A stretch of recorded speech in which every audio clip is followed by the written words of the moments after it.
My name is Ricardo Madrigal, and I do product control here at Penn Manufacturing. I've been working in manufacturing for about 10 years. I got in manufacturing by my cousin.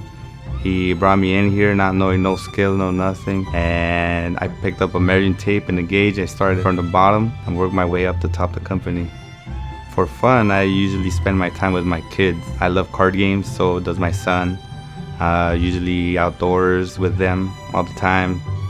What I do really good is communication with the workers. I know exactly what skills certain individuals here have, and I try to point out the right job for the right person, and in a way they feel comfortable doing that job, and I know I get the best out of it.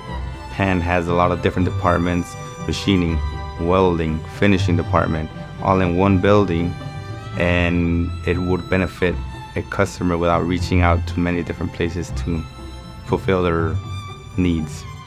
And the next year is kind of increasing my skills in the manufacturing world, like learning how to do CAD. There's a lot of opportunity in the company for growth, so that's a plus.